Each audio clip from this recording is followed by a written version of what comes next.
రంగారెడ్డి జిల్లా కలెక్టర్ ఆదినారాయణ రెడ్డిని ఆదిబట్ల రైతులు కలిశారు. దివంగత నేత రాజశేఖర రెడ్డి హయాంలో టాటా అడ్వాన్స్ లు టీసీఎస్ ల కోసం ఆదిబట్ల రైతులు ప్రభుత్వానికి తమ భూములు ఇవ్వడం జరిగిందన్నారు.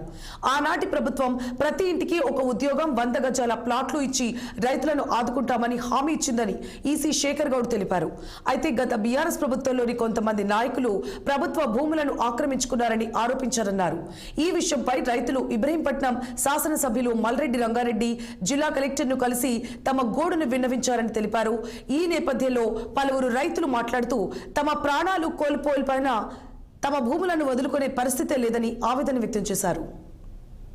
మేము రాజశేఖర రెడ్డి గారి గవర్నమెంట్ ఉన్నప్పుడు ఏదైతే టీసీఎస్ టాటా అడ్వాన్స్ కంపెనీలకు మా అందరి రైతులకు అన్ని కులాల వాళ్ళు కూడా ఒక 600 ఎకరాల వరకు ఇవ్వడం జరిగింది.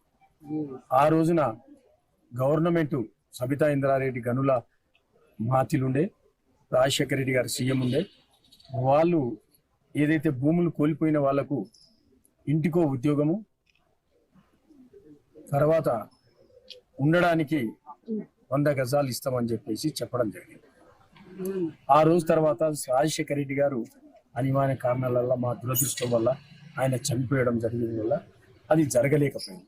తర్వాత ఏదైతే 2014లో టీఆర్ఎస్ గవర్నమెంట్ తెలంగాణ ఏర్పడ్డ తర్వాత టీఆర్ఎస్ గవర్నమెంట్ వచ్చిన తర్వాత టీఆర్ఎస్ గవర్నమెంట్ ఎన్నోసార్లు ఏదో అడిగిన మాకు కావాలని, వాళ్ళు ఎక్కడ మేము కాదు కదా అంటే సీట్ అయితే ఒకటే కదా, ఎవరు ఏది ఉన్నా కానీ సీట్ ఒకటే కనుక వాళ్ళు తప్పించుకొని వాళ్ళు సంపాదించుకోవడానికి ఈ పొరంపోకు సీలింగ్ పొలాలు కానీ